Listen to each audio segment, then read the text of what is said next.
வருங்காலத்தில் கவர்மெண்ட்டுக்காக பணியாற்றி மக்களுக்காக சேவை செய்ய காத்திருக்கும் அனைவருக்கும் என்னோட வணக்கம். இது உங்களோட ஸ்டடி வித் பாண்டியன் சேனல். நம்ம அடுத்ததாக யூனிட் 5க்கு போகிறோம். யூனிட் 4 வரைக்கும் உங்களுக்கு பிடிச்சிருக்குன்னு நம்புகிறேன். யூனிட் 5க்கு நம்ம மூவ் பண்ணலாம். யூனிட் 5 என்னன்னு கேட்டிங்கன்னா விலங்குலகம். இப்போ அதுக்கு முன்னாடி விலங்குலகம் அப்படிங்கும்போது நம்ம குரங்கிலிருந்து தான் பரிணாம வளர்ச்சி அடைஞ்சோம் அப்படின்னு எல்லாருக்குமே தெரியும். குரங்குக்கு வால் இருந்துச்சு, உடம்பு ஃபுல்லாக ரோமம் இருந்துச்சு. ஆனால் நமக்கு அந்த வாலும் ரோமமும் இல்லை. ஏன் அப்படின்னு கேட்டோம்னா நமக்கு அது தேவைப்படலை, நம்மளே தகவமைச்சுக்கிட்டோம். அதேமாரி குரங்குக்கு இருக்கிற சிந்திக்கும் திறனை விட நமக்கு பல மடங்கு அதிகம். ஏன் அப்படின்னா அதுக்காக நம்ம தகவமைச்சுக்கிட்டோம். நான் என்ன சொல்ல வரேன்னா, இப்போது உங்களுக்கு ஒரு எக்ஸாம் தான் குறிக்கோள். உங்களுக்கு அது கட்டாயம் தேவை. காக்கி சட்டையோ கவர்மெண்ட் நாற்காலியோ ஏதோ ஒன்று உங்களுக்கு கட்டாயம் தேவை. அப்படிங்கிற பட்சத்தில் நீங்கள் அதுக்காக உங்களை தகவமைச்சு தான் ஆகணும். தகவமைச்சா தான் அது உங்களுக்கு கிடைக்கும். காம்படிட்டிவ் எக்ஸாம் பொறுத்த வரைக்கும் உதாரணத்துக்கு ஒரு 100 மீட்டர் ரேஸோ ஒரு 5 கிலோமீட்டர் ரேஸோ ஓடுறோன்னு வச்சுக்கோங்க. அதை எல்லோரும் ஒரே நேரத்தில் தான் ஸ்டார்ட் பண்ணணும். ஆனால் இந்த காம்படிட்டிவ் எக்ஸாம் பொறுத்த வரைக்கும் ஒருத்தர் 3 மாதத்துக்கு முன்னாடியே ஓட ஆரம்பிச்சிடலாம், ஒருத்தர் 2 மாதத்துக்கு முன்னாடியே ஓட ஆரம்பிச்சிடலாம், ஒருத்தர் கடைசி 10 நாள் கூட ஓடலாம். ஆப்வியஸாக யார் ஜெயிக்க போகிறான்னு எல்லாருக்குமே தெரிஞ்சுது. அதனால் எக்ஸாம் தள்ளி போதே அப்படின்னு கவலைப்படுறதை விட்டுட்டு நமக்கு நேரம் அதிகமாக கிடைக்குதே அப்படின்றத பயன்படுத்துங்க. என்னோடய அனுபவத்தில் சொல்கிறேன். 1 வருஷம் 2 வருஷம் டைம் கொடுத்த எக்ஸாம்லாம் இருக்குது. அந்த எக்ஸாமில் கூட நம்ம எவ்வளோ ப்ரிப்பேர் பண்ணியிருந்தாலும் கடைசி 10 நாள் என்ன தோணுன்னா, ஆஹா இன்னும் 10 நாள் இருந்தால் நல்லா ரிவிஷன் பண்ணலாமேன்னு தான் தோணும். இப்போ இருக்கிற டைமாக நல்லா யூஸ் பண்ணிக்கோங்க. அது உங்களை கட்டாயம் நீங்கள் நினைக்கிற இடத்துல கொண்டு போய் சேர்க்கும். நம்ம அடுத்ததாக பாடத்துக்குள்ளே போயிடலாம் கைஸ். இப்போது சயின்ஸ் ஃபஸ்ட் டேர்மில் 5th லெசன் பார்க்குறோம், விலங்குலகம். இந்த விலங்குலகத்தில் பார்த்தீங்கன்னா முதல்ல உயிரினங்களின் பல்லுயிர் தன்மைன்னு சொல்கிறாங்க. அப்படின்னா என்னன்னு கேட்டிங்கன்னா, இப்போ ஒரே இடத்துல மனிதர்களும் வாழ்வாங்க, ஆடுகளும் வாழும், மாடுகளும் வாழும், தவளைகளும் வாழும். ஒவ்வொன்றும் ஒவ்வொரு விதமான வாழ்க்கை முறையை கொண்டது. ஆனால் இந்த எல்லா உயிரினங்களும் ஒரே இடத்துல வாழ்றது இல்லையா, அதை தான் பல்லுயிர் தன்மை அப்படின்னு சொல்கிறாங்க. பல்லுயிர் தன்மை என்னன்னு நம்ம பார்த்தாச்சு. அடுத்து நம்ம போகலாம். அடுத்து இந்த ஒரு பெரிய டயக்ராம் பார்த்துக்கோங்க. இதில் ஒரு செல் உயிர் கொண்டவை அப்படின்னு சொல்லிட்டு அமீபா, பாரமீசியம், கிளாமிடோமோனஸ் கொடுத்துருக்காங்க. பல செல் உயிரினம் நம்ம டெய்லி அன்றாட வாழ்வில் பார்க்குறது. அது போக தகவமைப்பு பற்றி கொடுத்துருக்காங்க. இதை நம்ம அப்படியே பின்னாடி பார்க்கலாம். இந்த பாக்ஸ் என்ன கொடுத்துருக்காங்க அப்படின்னா, சிங்கப்பூரில் ஜுராங் அப்படின்னு சொல்லிட்டு ஒரு பறவைகள் பூங்கா இருக்குது. இதை ஒரு கடந்த எஸ்ஐ கொஸ்டின் என்ன அப்படின்னா, ஜுராங்ன்றது என்ன, பறவைகள் பூங்கா. இங்கே பென்குயின் பறவைகள் என்ன கொஸ்டின் கேட்டிருந்தாங்கன்னா, பென்குயின் பறவையா இல்லையான்னு கேட்டிருக்காங்க. சிங்கப்பூரில் ஜுராங்னு ஒரு பறவைகள் பூங்கா இருக்குது. அதில் பென்குயினை என்ன பண்ணியிருக்காங்கன்னா 0 டிகிரி செல்சியஸுக்கு குறைந்த வெப்பநிலை வச்சுருக்காங்க. நார்மலாக நம்ம ஹையர் ஸ்டடீஸில் படிப்போம். நார்மலாக ஒரு பொது அறிவாக சொல்கிறேன் கேட்டுக்கோங்க. ஒரு தண்ணியை 0 டிகிரி செல்சியஸ் குறைவானா அது ஐஸ் கட்டியாக மாறிடும். இப்போ 0 டிகிரி செல்சியஸை விட குறைவான வெப்பநிலையில் அந்த பென்குயினை வச்சுருக்காங்களாம். எங்கே அப்படின்னு கேட்டிங்கன்னா, சிங்கப்பூர் ஜுராங் பறவைகள் சரணாலயத்தில். அடுத்து நம்ம ஒரு செல் மற்றும் பல செல் உயிரினங்கள் பார்க்க போயிடலாம். உயிரினங்கள் செல் எனப்படும் மிகச்சிறிய செல்களான நம்ம போன யூனிட்டுக்கு முதல் யூனிட் என்ன பார்த்தோம், பருப்பொருட்களின் மிகச்சிறிய அலகு என்னன்னு பார்த்தோம், அணு அப்படின்னு பார்த்தோம். அதே மாதிரி உயிரினங்களின் மிகச்சிறிய செயல்படும் அலகு எதுன்னு கேட்டால் செல். இந்த செல்லை அடிப்படையாக வச்சு உயிரினங்கள் 2ஆக பிரிக்கிறாங்க. ஒன்று ஒரு செல் உயிரினங்கள், இன்னொன்று பல செல் உயிரினங்கள். இப்போ ஒரு செல் உயிரினங்களை பற்றி நம்ம பார்த்துடலாம். ஒரு செல் உயிரினங்களுக்கு எடுத்துக்காட்டு என்னென்ன சொல்கிறாங்கன்னா, அமீபா, பாரமீசியம் மற்றும் யூக்ளினா. பல செல் உயிரினங்களுக்கு நம்ம டெய்லி பார்க்குறது மீன், தவளை, பல்லி, பறவை, ஒட்டகம், மனுஷன், புலி, சிங்கம் எல்லாம். ஒரு செல் உயிரினங்கள்னால் ஒரே ஒரு செல் மட்டும்தான் கைஸ் இருக்கும். அந்த செல் தான் அந்த உயிரினத்தோட எல்லாத்தையும் பார்த்துக்கும். உதாரணத்துக்கு சாப்பாடு, சுவாசம், கழிவு நீக்கம், உணவு செரிமானம் எல்லாத்தையும் ஒரே செல்லு பார்க்கும். ஆனால் பல செல் உயிரினங்கள் அப்படி இல்லை. ஒவ்வொன்றுத்துக்கும் தனித்தனியாக திசுக்கள் இருக்கும்.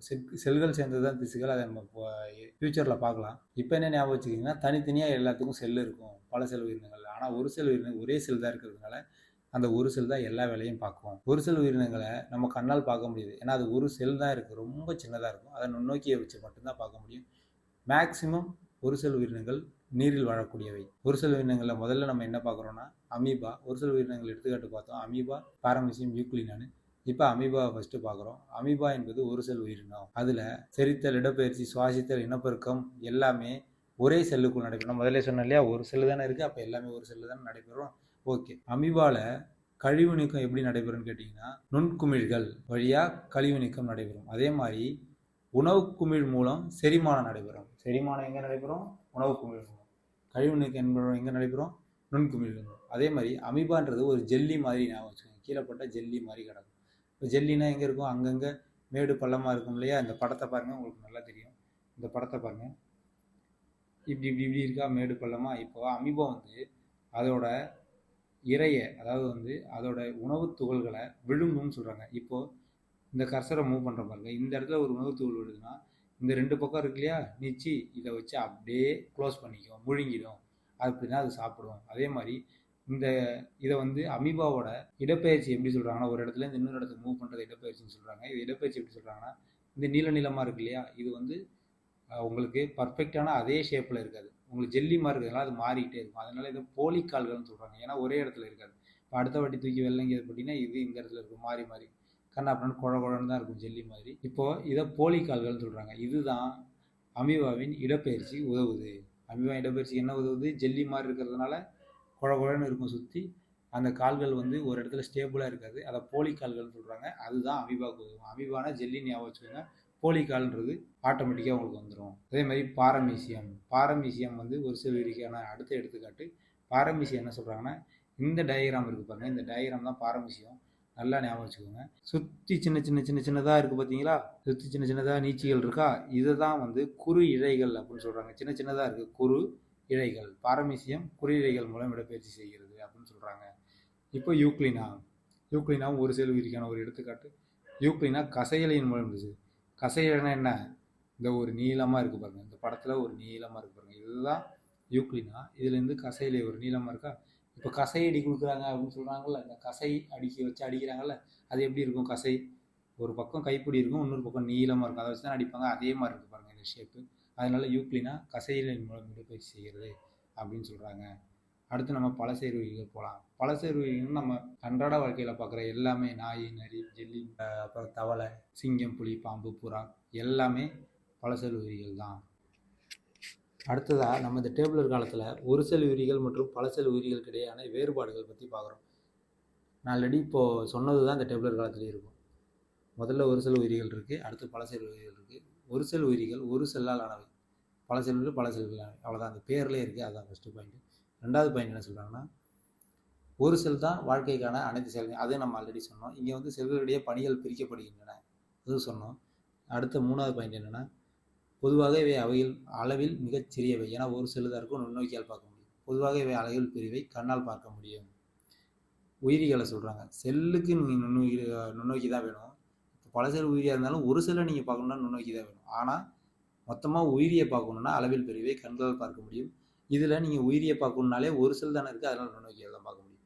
நாலாவது பாயிண்ட் என்ன சொல்கிறாங்கன்னா, திசுக்கள், உறுப்புகள் மற்றும் உறுப்பு மண்டலங்கள் கிடையாது, ஒரு செல்லு தான். செல்லும் சேர்ந்த செல்கள் மொத்தமாக சேர்ந்தால் தான் திசுக்கள்னே நம்ம சொல்லுவோம்.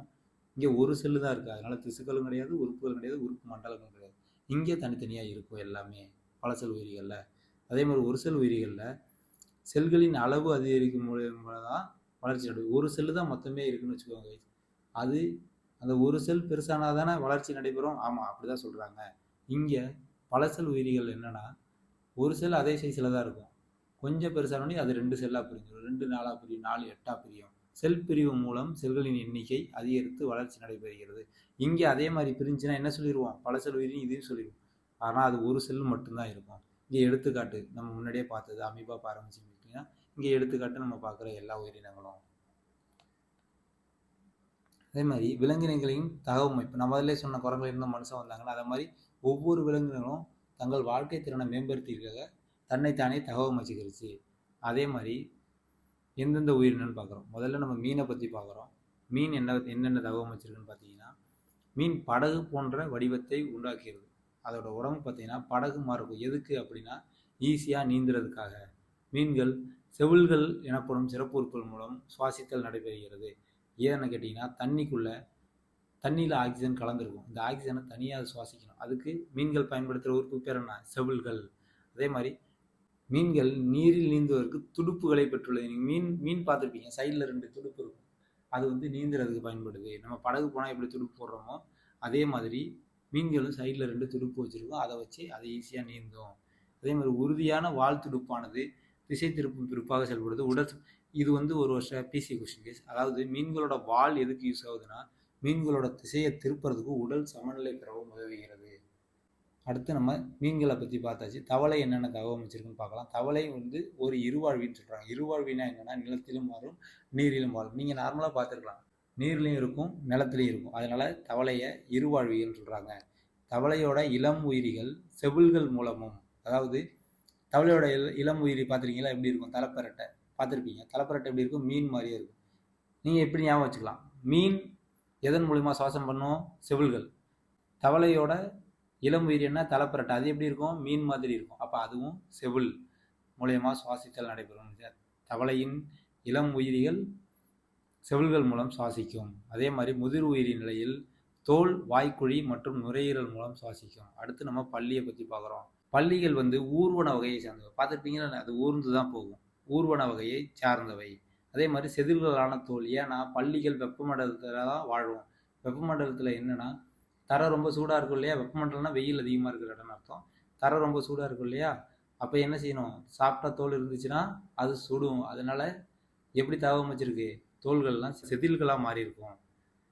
இவை பெரும்பாலும் வெப்பமண்டல, அது நான் சொன்னது தான் ஆல்ரெடி. அதே மாதிரி பல்லிகள் நுரையீரல் மூலம் சுவாசிக்கும். முதல்ல மீன் என்ன பார்த்தோம்? அது ரிவிஷனில் பார்த்துக்கலாம். பல்லிகள் நுரையீரல் மூலம் சுவாசிக்கின்றன. அதே மாதிரி பல்லிகளுக்கு நாக்கில் நீச்சி பகுதிகள் இருக்கும். அதை வச்சு என்ன செய்யணும்? நாக்கை நீட்டி பூச்சிகளை ஈஸியாக பிடிச்சிக்கும். அதே மாதிரி சில பல்லிகளுக்கு என்ன செய்யும்? விரண்டை சவ்வு இருக்கும். அது டைனோசர்னு சொல்கிறாங்க. நம்ம பழங்காலத்தில் டைனோசர்லாம் அதெல்லாம் அழிஞ்சு போச்சுன்னு சொல்லல, அதோட குடும்பத்தை சேர்ந்தது தான் பல்லியும். அடுத்து பறவைகளை பற்றி பார்க்குறோம். பறவைகள் இறகுகால் மூடப்பட்ட படகு போன்ற உடல் அமைப்பை பெற்றிருக்கேன். ஏன்னா ஈஸியாக பறக்கிறதுக்காக நுரையீரல் மூலம் சுவாசிக்கும். பறவையின் முன்னங்கால்கள் தான் ரெக்கையாக மாறி இருக்கு. பின்னங்கால்கள் அப்படியே 2 கால் இருக்கும். முன்னங்கால்கள் ரெக்கையாக மாறி இருக்கு. அதே மாதிரி காற்றறைகளுடன் கூடிய எடை குறைவான எலும்புகளை பெற்றுள்ளன. நமக்கு எலும்புக்குள்ள என்ன இருக்கும்? எலும்பு மஜ்ஜை இருக்கும். ஆனால் பறவைகளுக்கு எலும்புக்குள்ள காற்றறைகள் தான் இருக்கும். காற்று தான் இருக்கும். அதே மாதிரி லேசான எலும்பு இருக்கும். அப்போ தானே தூக்கிட்டு போக முடியும். கனமான எலும்புனா தூக்கிட்டு பறக்க முடியாது. அதே மாதிரி பறவையின் வால், மீனின் வால் என்ன பார்த்தோம்? திசையை திருப்பதற்கும் உடல் சமநிலை பண்ணுவதற்கும் பார்த்தோம். இங்கே பறவையின் வால் அது பறக்கும் திசையை கட்டுப்படுத்த. மீனும் பறவையும் வால் எதுக்கு யூஸ் ஆகும்னா திசையை கட்டுப்படுத்த. மீனுக்கு கூடுதலாக உடல் சமநிலையை பயன்படுத்த அப்படின்னு ஞாபகம் வச்சுக்கோங்க. அதே மாதிரி பறத்தலின் போது ஏற்படும் அழுத்தத்தை தாங்குவதற்கு வலிமை மிக்க மார்பு திசைகளை பெற்றுள்ளது. அதே மாதிரி நீங்கள் 2 பேரும் பண்ணி பாருங்க. 2 கையும் ரெக்க மாதிரி ஆட்டி பாருங்க. எந்த திசை அதிகமாக செயல்படுது? மார்பு திசை தான் அதிகமாக செயல்படும். மார்பு திசைகள் வலிமையானதாக இருக்கும் பறவைகளுக்கு. அதே மாதிரி பறவைகள் இருவிழி பார்வை கொண்டது. பறவைகள் ஒரே டைமில் ரைட் சைடு கண்ணு ரைட் சைடில் உள்ளதை பார்க்கும், லெஃப்ட் சைடு கண்ணு லெஃப்ட் சைடு உள்ளதை பார்க்கும். 2 வெவ்வேறு பொருள்களை ஒரே நேரத்தில் பார்க்கும். அந்த தன்மை என்ன சொல்கிறாங்கன்னா இருவிழி பார்வை அப்படின்னு சொல்கிறாங்க. அடுத்து இந்த பாக்ஸ் ஒன்று கொடுத்துருக்காங்க. வலசை போதல் அப்படின்னா என்னென்னு கொடுத்துருக்காங்க. அப்படின்னா என்னென்னா பருவ மாறுபாடுதலின் காரணமாக ஒரு இடத்துலேருந்து இன்னொரு இடத்துக்கு செல்லுதல் வலசை போதல் எனப்படும். இதே மாதிரி தமிழ்நாட்டில் எங்கெங்கே பறவைகள் சரணாலயம் இருக்குன்னு கேட்டிங்கன்னா வேடந்தங்கல், கோடியக்கரை மற்றும் கூடங்குளம். அப்புறம் வேடந்தங்களுக்கு பறவைகள் வருது இல்லையா? அது எங்கேருந்து வரும்னா சைபீரியா மற்றும் ரஷ்யாவிலேருந்து வரும். அங்கே என்னென்னா குளிர்காலம் ஆரம்பிச்சிருச்சுன்னா அங்கே பனி பொழிய ஆரம்பிச்சிடும். சைபீரியா மற்றும் ரஷ்யா துருவப்பகுதியை ஒட்டி இருக்குது. அங்கே பனியே பொழிய ஆரம்பிச்சிடும்.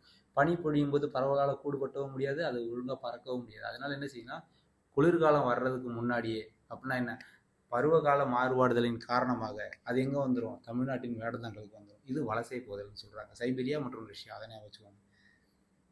அடுத்து ஒட்டகத்தோட தகவமைப்பை பற்றி நம்ம பார்க்குறோம். ஒட்டகம் எங்கெங்கே தகவமைச்சிருக்குன்னு கேட்டிங்கன்னா ஒட்டகம் பாலைவனத்தில் வாழக்கூடியது நம்ம எல்லாருக்குமே தெரியும். கால்கள் உயரமாக இருக்குது. ஏன்னா அதோட உடம்பு தரையில் படக்கூடாது. தரையில் பட்டால் சுடும். அதனால கால்கள் உயரமாக மாறிடும். அடுத்து அங்கே தண்ணி சுத்தமாக கிடைக்காது. அதனால் கிடைக்கும் போதெல்லாம் நீரை அருந்தி, கிடைக்கும் போது மட்டும் நீரை அருந்தி தன் உடலில் சேமித்து வைத்து கொள்ளும்.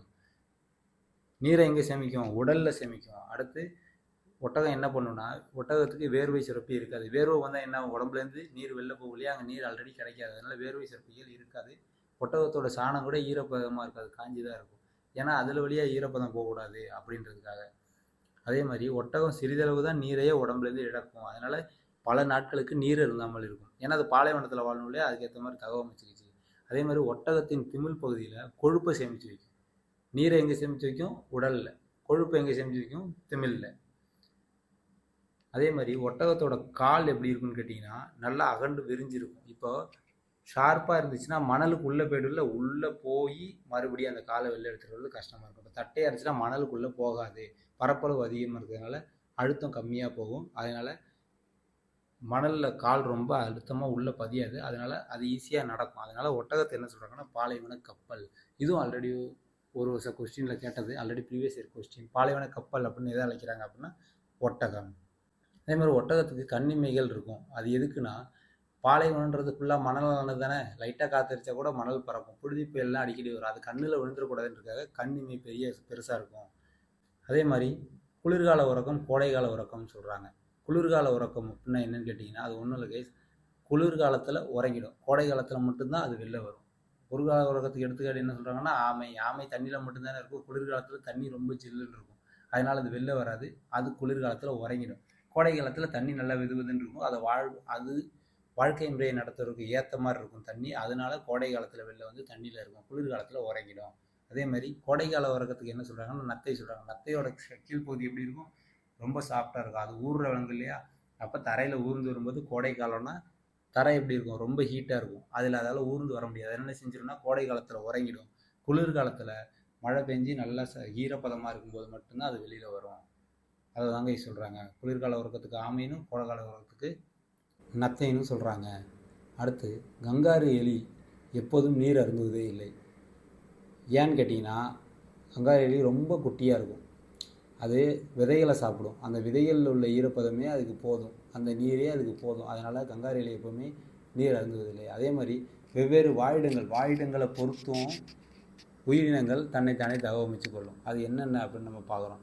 துருவக்கரடி, அது துருவ பகுதியில் வாழும், அதனால் தடிமனான தோல், துருவ பகுதியில் எப்படி இருக்கும், ரொம்ப குளிராக இருக்கும், அதனால் தடிமனான தோல், வெண்மையான ரோமங்கள். இப்போ நம்ம நிறைய பேர் சொல்லுவாங்க, வெயில் காலத்தில் கருப்பு சட்டை போடாதரா, வெள்ளை சட்டை போடுது, ஏன்னா அது வெயிலை ரிஃப்ளெக்ட் பண்ணும், ஹீட்டை ரிஃப்ளெக்ட் பண்ணும். அதே மாதிரி தான் வெண்மையான ரோமங்கள் என்ன செய்யும், அங்கே உள்ள குளிரை ரிஃப்ளெக்ட் பண்ணும். அது ஹீட்டை வெள்ளைன்னு போட்டால் குளிராக இருக்கும்னு அர்த்தம் கிடையாது, அது குளிராக இருந்தாலும் சரி வெயிலாக இருந்தாலும் சரி ரெண்டையுமே ரிஃப்ளெக்ட் பண்ணும். இப்போ ரிஃப்ளெக்ட் பண்ணால் எதிர்த்து வெளியில் அனுப்பும். அதனால் இப்போ பாதுகாப்பிற்கேற்ற தடிமனான தோல், குளிர் வராது, தடிமனான தோல்னால் வெண்மையான ரோமம் இருக்கும்போது என்ன ஆகும், வர்ற குளிரும் ரிஃப்ளெக்ட் ஆகிடும், அப்போ அது ஹீட்டாகவே இருக்கும். அதே மாதிரி பென்குயின், அதுவும் துருவப்பகுதியில் வாழும். உலகத்தில் ஏதாவது ஒரு உயிரினம் பென்குயினை தவிர துடுப்பும் காலும் வச்சுருக்குன்னு சொல்லுங்க பார்க்கலாம். இருக்கவே இருக்காது, பென்குயின் மட்டும்தான். ஏன் பென்குயின் அப்படி தவம் வச்சுருக்குன்னா, துருவ பகுதியில் வாழும், ரொம்ப பனிக்கட்டி இருக்கிற இடத்துல தான் அதோட உயிர் வாழவே முடியும். இப்போ பனிக்கட்டி இருக்கிற இடத்துல என்ன ஆகும், பனிக்கட்டி உருகி திடீர்னு தண்ணியாக இருக்கும், திடீர்னு அந்த தண்ணி வந்து பனிக்கட்டியாக மாறி இருக்கும். இப்போ பனிக்கட்டியில் நடக்கணும், தண்ணியில் நீந்தணும். இப்போ தண்ணியில் நீந்துறதுக்கு துடுப்பும் பனிக்கட்டியில் நடக்க கால்களும் பெற்றிருக்கு, அது அந்த மாதிரி அதை தகவம் வச்சுருக்கு. அதே மாதிரி வரையாடு என்ன சொல்கிறாங்கன்னா, ஆடுக்கும் வரையாடுக்கு என்ன வச்சுச்சுன்னா, வரையாடு மலை பிரதேசங்களில் மட்டும்தான் வளரும். வரையாடு மலை பிரதேசம் வளருதுன்னா உயரம் அதிகமாக மலை பிரதேசங்களில் எப்படி இருக்கும், ஊட்டி கொடைக்கானல் இதெல்லாம் உயரம் அதிகமாக இருக்குது, அங்கே எப்படி இருக்குது, குளிராக இருக்கும் இல்லையா, அந்த குளிரை தாங்கிறதுக்காக பாதுகாப்பான நீளமான ரோமங்கள்.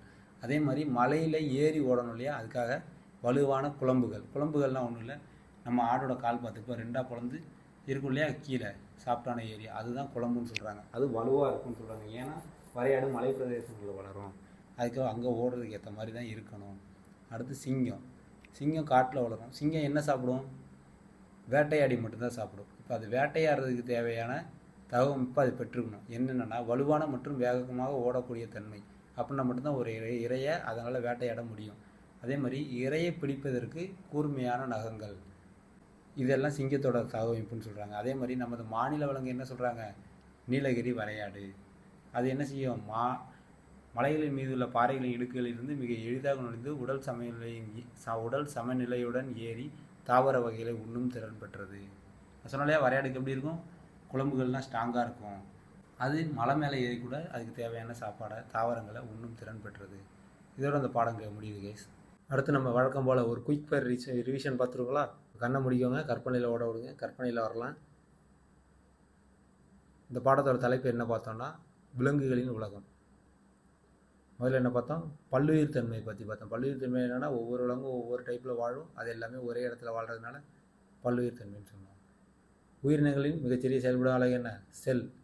அந்த செல் அடிப்படையாக வச்சு ரெண்டாக பிரித்தாங்க, ஒரு செல் உயிரி, பல செல் உயிரி. ஒரு செல் உயிரிக்கு எடுத்துக்காட்டு என்னென்னு பார்த்தோம்னா அமீபா, பாரமீஷியம், யூக்ளினான்னு பார்த்தோம். பல செல் உயிரி நம்ம பார்க்குற எல்லாமே. அடுத்து ஒரு பாக்ஸ் பார்த்தோம், என்ன இருந்துச்சு அதில், சிங்கப்பூரில் உள்ள ஜுராங் பறவைகள் சரணாலயத்தில் பென்குயின் பறவைகள் 0°C மற்றும் 0°C குறைவான வெப்பநிலையில் வச்சு பாதுகாக்கப்படுதுன்னு பார்த்தோம். அடுத்து ஒரு செல் உயிரினங்களை பற்றி பார்த்தோம். ஒரு செல் உயிரினங்கள்லாம் என்ன, அது மேக்ஸிமம் நீரில் வாழக்கூடியவை, அது வெறும் கண்ணால் பார்க்க முடியாது, நுண்ணோக்கியால் மட்டும்தான் பார்க்க முடியும் அப்படின்னு பார்த்தோம். அடுத்து ஒரு சில எக்ஸாம்பிள்ஸ் பார்த்தோம். அமீபான்றது என்ன, ஜெல்லி மாதிரி இருக்குன்னு சொன்னால் உணவை விழுங்கும். அதே மாதிரி உணவு குமிழ் செரிமானத்துக்கு உதவும். அடுத்து இடப்பெயர்ச்சிக்கு என்ன உதவும்? போலிக்கால்கள், ஜெல்லி மாதிரி இருக்கணும்ல, போலிக்கால்கள் இருக்கும். அடுத்து பாரமிஷியம் பார்த்தோம். பாரமிஷியத்தோட டயரம் என்ன சொன்னேன்? சைடில் சின்ன சின்ன சின்ன நீச்சியாக இருந்துச்சு, அது குறு இழைன்னு சொன்னேன். பாரமிஷியம் எப்படி இடப்பெயர்ச்சி அடையும்? குறு இழை மூலமாக.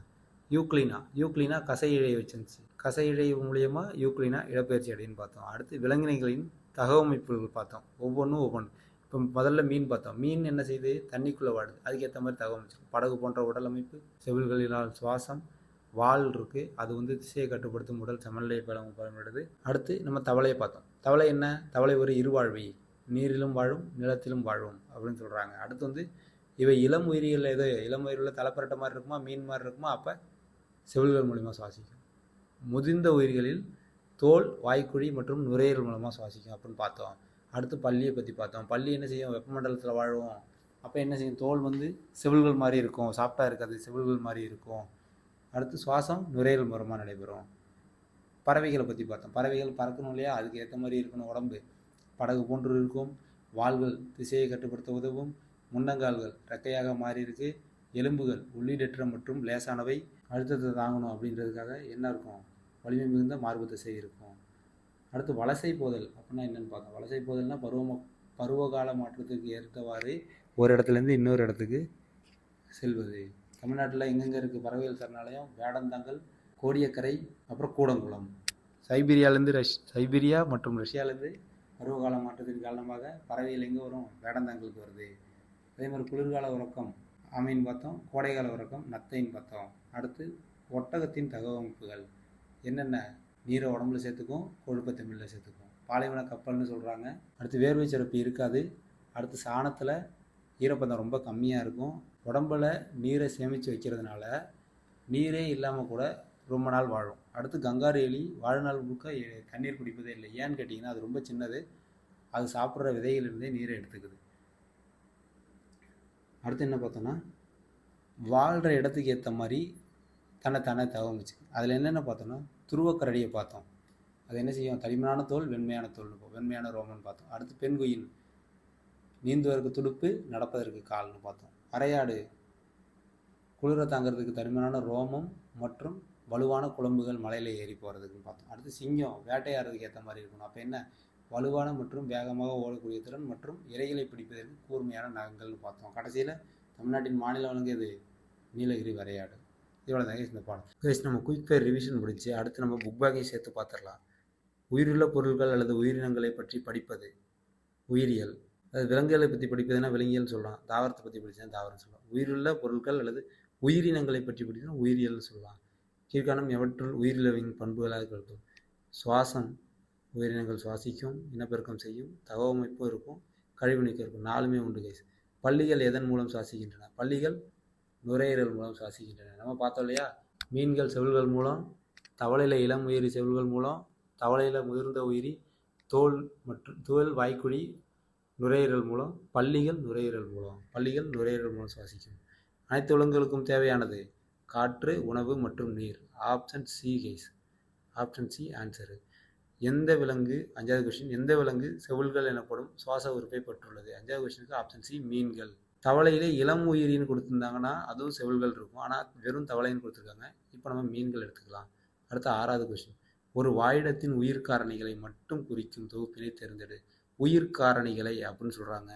ஆப்ஷன் ஏல பாருங்கள், மண் இருக்குது, அது உயிர்காரணி கிடையாது. ஆப்ஷன் பியில் பாறைகள் இருக்குது, அதுவும் கிடையாது. ஆப்ஷன் சியில் அதுலேயும் ஒரு பாறைகள் இருக்குது, அதுவும் கிடையாது. ஆப்ஷன் டியில் பாருங்களேன், நீர்வாழ் தாவரம், மீன், தவளை, பூச்சிகள் எல்லாம் உயிர்காரணிகள். அப்போ அங்கே டி ஆன்சராக இருக்கும். கீழ்கண்டவற்றுள் எதனை வாழிடமாக கூற முடியாது? இது போன வருஷம் கேட்ட SI question guys, previous year question 2025 எஸ்ஐயில். இது என்னென்னா, ஒட்டகங்களுடன் கூடிய பாலைவனமும் வாழிடம் தான். மீன்கள் மற்றும் நத்தைகளுடன் கூடிய குளமும் வாழிடம். மேயும் கால்நடைகளுடன் கூடிய பண்படுத்தப்பட்ட நிலம், இது மனிதனால் உருவாக்கப்பட்டது, ஆனால் வாழிடம் கிடையாது. கடைசி ஆப்ஷன் காட்டு விலங்குகளுடன் கூடிய காடு வாழிடம் தான். இப்போ சி வாழிடம் கிடையாது. பறவைகள் காற்றில் பறப்பதற்கு உதவி செய்வது எது? நம்ம பார்த்தோம், கனமான எலும்புனா வெயிட் அதிகமாக இருக்கும், அப்போ அது கிடையாது. தடித்த எலும்புகளும் கிடையாது. சி பாருங்கள், உள்ளீடற்ற மற்றும் லேசான எலும்புகள், அதுதான் ஆன்சரு. அடுத்து 9, பாரமிசியம் ஒரு இடத்துல இருந்து வேறொரு இடத்துக்கு இடம்பெயர்வுக்கு உதவுது என்ன? பாரமிசியத்தோட டயராம் பார்த்தோமா, சைடில் சின்ன சின்ன சின்ன கோடாக இருந்துச்சா, அது என்ன? குறு இழை. கங்காரு இலை வசிப்பது, கங்காரு இலை நீரே அருந்தாதுன்னு சொன்னோமா, அப்போ நீர் இல்லாத இடத்துல தான் இருக்கும், அதனால தான் அது அப்படி தகவம் வச்சிருக்கு. அப்போ என்ன, பாலைவன வாழிடம். அடுத்து கோடிட்டிடம் பார்க்கலாம். நீர்நிலைகள், பாலைவனங்கள் மற்றும் மலைகள் ஆகியவற்றை டேஷ் என்று அழைக்கலாம். நம்ம போன யூனிட்டில் பார்த்தோம், நிலவாழிடங்களில் 3 டைப் பார்த்தோம். என்னென்ன, மழைக்காடுகள், புல்வெளிகள், பாலைவனங்கள்னு பார்த்தோம். இப்போ இது என்ன, நிலவாழிடங்கள் என்று அழைக்கலாம். செல் எண்ணிக்கையின் அடிப்படையில் விலங்குகளை ஒரு செல் உயிரிகள் மற்றும் பல செல் உயிரிகளை பயன்படுத்தலாம். 3வது கோடிட்டிடம் பாருங்க, பறவைகள் வால் திசை திருப்பு கட்டையாக செயல்பட்டு கட்டுப்பாட்டுக்கு உதவுகின்றன. இப்படிதானே பார்த்தோம், பறவைகளின் வால் என்ன, திசை திருப்பும் கட்டுப்பாட்டுக்கு உதவும் பார்த்தோம். அடுத்து அமீபா டேஷுடன் இன்டர்பேஸ் செய்யுது. அமீபான்ற செல்லின்னு சொன்னோம்னா அப்போ போலிக்கால்கள். சரியா தவறான எழுதுன்னு பார்ப்போம். ஒரு உயிர் வாழக்கூடிய அல்லது வசிக்கக்கூடிய இடம் வாழிடம் என்பதும் சரி. புவியியல் அமைப்பு மற்றும் சுற்றுப்புற சூழல் ஆகியவற்றை புவியின் அனைத்து இடங்களிலும் ஒரே மாதிரியாக எப்படிங்க இருக்கும், அதெல்லாம் இருக்க. துருவ பகுதியில் குளிராக இருக்கும், நிலநடுக்கோட்டு பகுதியில் வெயிலாக இருக்கும், மாறி மாறி இருக்கும். அனைத்து இடங்களும் ஒரே மாதிரியாக இருக்காது. ஒரு செல் உயிரியான அமீபா போலிக்கால்கள் மூலம் செய்கிறது. அமீபான்ற செல்லின்னு சொன்னால் அப்போ போலிக்கால்கள் தான். சரி. பறவைகளால் ஒரு நேரத்தில் ஒரு பொருளை மட்டுமே பார்க்க முடியும். இல்லை, பறவைகள் இருவிழி பார்வை தன்மை கொண்டது அப்படின்னு நம்ம பார்த்தோம் இல்லையா. ஒரே நேரத்தில் வேறு வேறு பொருட்களை பார்க்க முடியும் பறவைகளால், அது தவறு. 5வது பாரமீசியம் ஒரு பல செல் உயிரி. நம்ம பாரமீசியத்தை எங்கே பார்த்தோம், அமீபா, பாரமீசியம், யூக்ளினா ஒரு செல் உயிரிக்கான எடுத்துக்காட்டுன்னு பார்த்தோம். அப்போ இது தவறு. அடுத்து மழைக்காடுகள், புல்வெளிகள் மற்றும் பாலைவனங்களை நாம் வாழிடங்கள், நில வாழிடங்கள் என்று அழைக்கிறோம். அடுத்து ஒரு செல்லாலான உயிரினங்கள். 2வது கொஸ்டின் பாருங்க, இதில் ஒரு செல்லாலான உயிரினங்கள் ஒரு செல் உயிரிகள் என்று அழைக்கப்படுகின்றன. மீனின் சுவாச உறுப்பு என்ன, செவில்கள். நீரில் உள்ள ஆக்சிஜனை தனியாக எடுக்கணும் இல்லையா, செவில்கள். கால்களில் உள்ள வலைநகங்களின் மூலம் பள்ளிகள் தரைகளில் நடக்கும், மரங்களில் பற்றி மேலே ஏறும், தரைகளில் நடக்கும் ஸ்ட்ராங்காக ஊனி. இதே மாதிரி ஒட்டகங்கள் தங்கள் திமில்களில் கொழுப்பை சேமிக்கும். உடல்லன்னு கேட்டால் நீரை சேமிக்கும். அவ்வளோதான் கைஸ், இந்த பாடம் கம்ப்ளீட் ஆகிடுச்சு. Be consistent, be discipline. Thank you guys.